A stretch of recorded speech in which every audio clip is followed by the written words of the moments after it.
मेरे वीडियो को लाइक करिए, सब्सक्राइब करिए और बेल आइकन दबाना ना भूलिए। Thank you.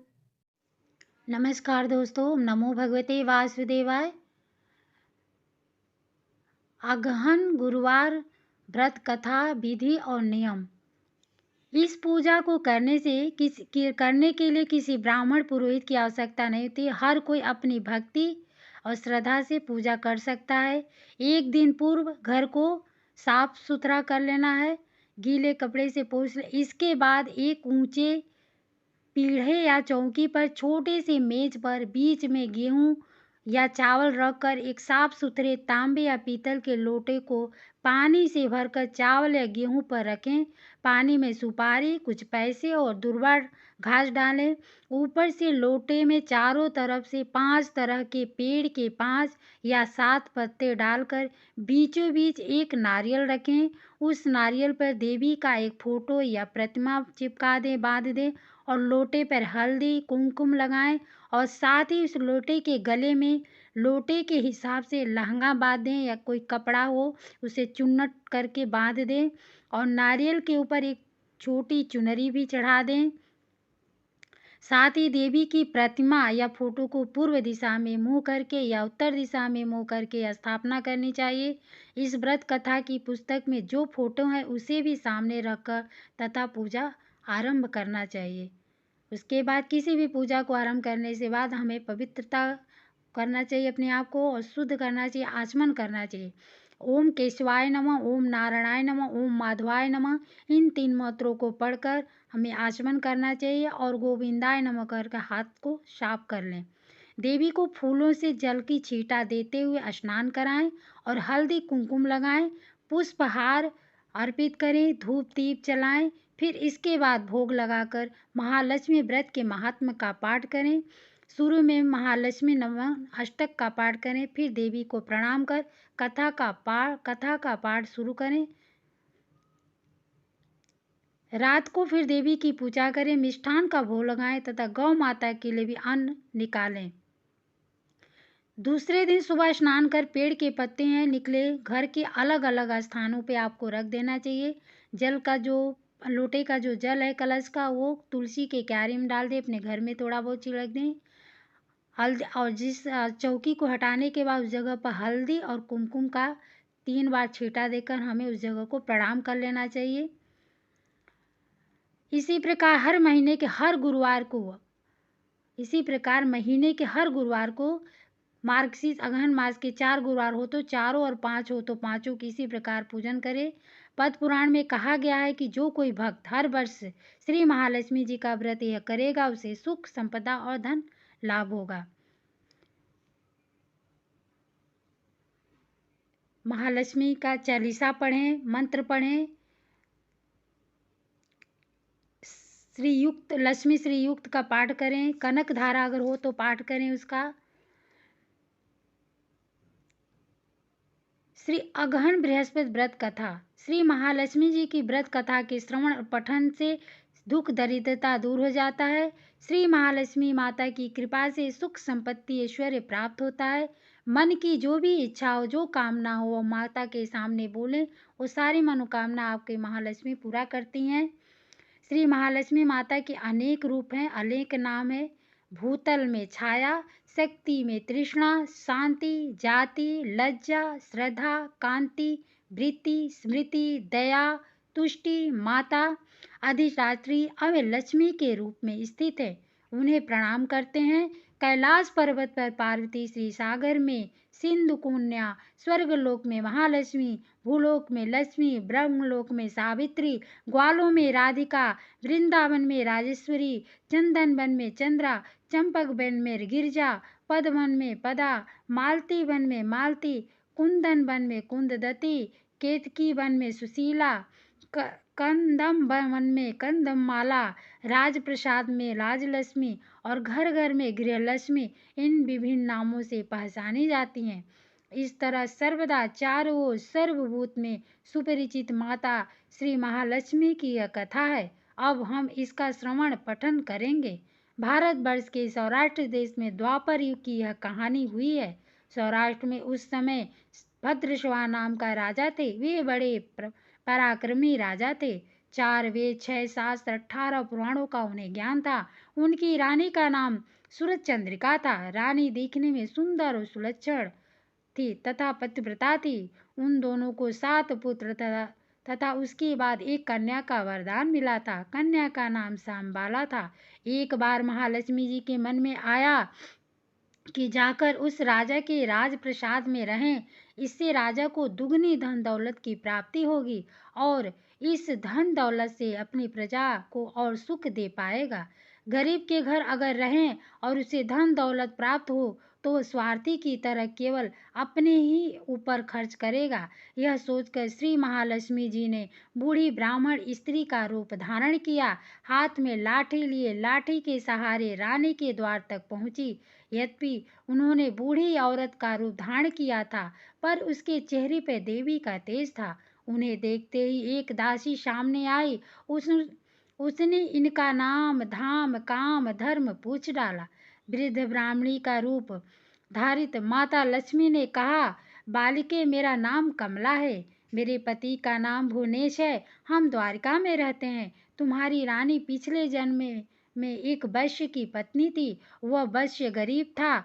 दरिद्रता के कारण हर रोज घर में झगड़े होते थे तथा उसका पति रोज उसे मारता था। इस बातों से तंग आकर वह घर छोड़कर चली गई तथा जंगल में खाली पेट भटकने लगी। उसकी इस दुर्दशा पर मुझे दया आई। तब मैंने उसे सुख संपत्ति देने वाली श्री महालक्ष्मी की कथा सुनाई। मेरे कहने पर उसने श्री महालक्ष्मी का व्रत किया। श्री महालक्ष्मी प्रसन्न हुई। उसकी गरीबी दूर हुई। उसका घर संसार, दौलत, संतति, संपत्ति से भर गया। बाद में पति पत्नी दोनों पर लोक सिधारे।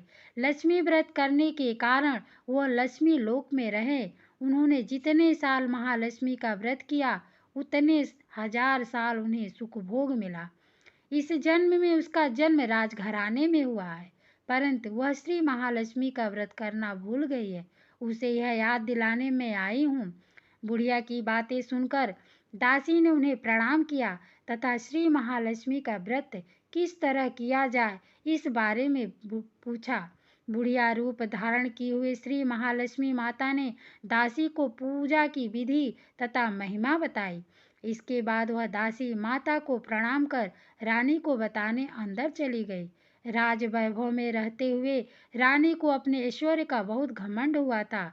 संपत्ति तथा अधिकार की वजह से वह उन्मत्त हो गई थी। दासी द्वारा बताई गई बुढ़िया की बातें सुनकर वह आग बबूला होकर राजद्वार में आकर बुढ़िया रूपी श्री महालक्ष्मी पर बरस पड़ी। उसे यह मालूम नहीं था कि श्री महालक्ष्मी माता बुढ़िया का रूप धारण किए द्वार तक आई हैं, परंतु रानी का इस कदर रूखा बर्ताव तथा अपना अनादर देखकर माता ने वहां ठहरना ठीक न समझा। वे वहां से चल पड़ी। राह में उन्हें राजकुमारी सांबाला मिली। उन्होंने सांबाला को सारी बात बताई। सांबाला ने अपनी ओर से श्री महालक्ष्मी माता से क्षमा मांगी।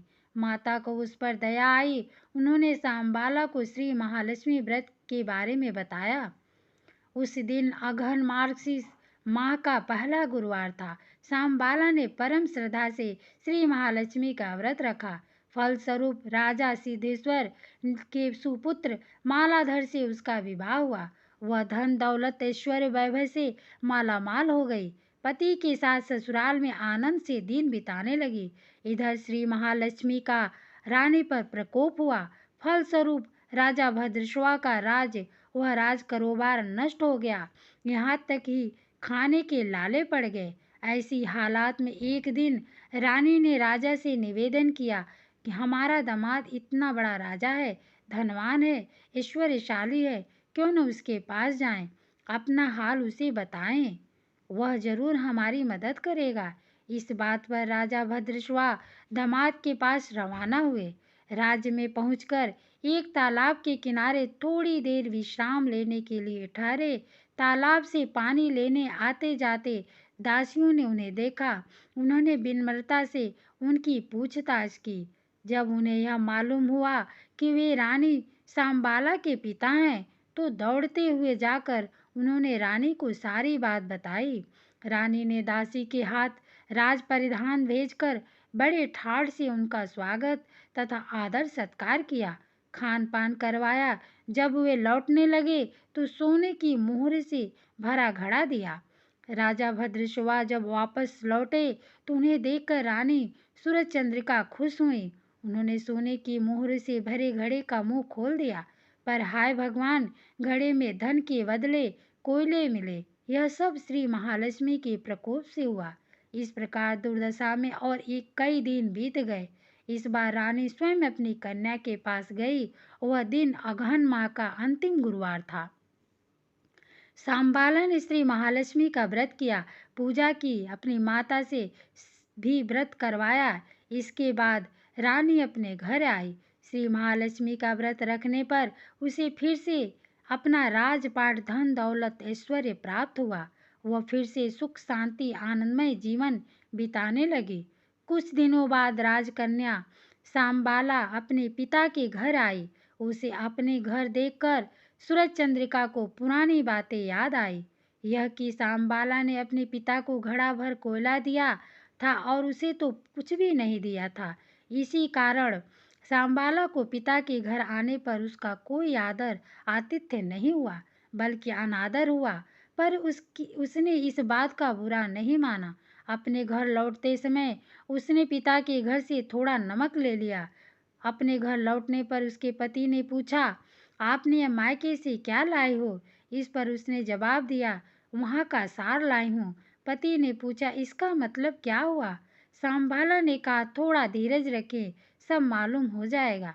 उस दिन सांबाला ने सारा भोजन नमक डाले बिना बनाया और परोसा। पति ने खाना चखा, सारा खाना नमक बिना था, इसलिए स्वाद न आया। फिर सांबाला ने थाली में नमक डाला, इससे सारा भोजन स्वादिष्ट लगने लगा। तब सांबाला ने पति से कहा, यही है वह मायके से लाया हुआ सार। पति को उसकी बात सही लगी। फिर वो दोनों ही हंसी मजाक करते हुए भोजन करने लगे। कहा गया है कि इस तरह से जो कोई श्रद्धा भाव से श्री महालक्ष्मी जी का पूजा करे उसे माता की कृपा प्राप्त होती है, सुख संपत्ति शांति प्राप्त होती है, सभी मनोकामनाएं पूरी होती है। परंतु यह सब प्राप्त होने पर माता की पूजा को भूलना नहीं चाहिए। हर गुरुवार को व्रत पाठ अवश्य करना चाहिए। इस तरह श्री महालक्ष्मी की महिमा भक्तों की मनोकामना पूरी करती है। इस प्रकार श्री अघन बृहस्पति व्रत कथा या श्री महालक्ष्मी की गुरुवार की कथा संपूर्ण होती है। बोलो लक्ष्मी मैया की जय। धन्यवाद।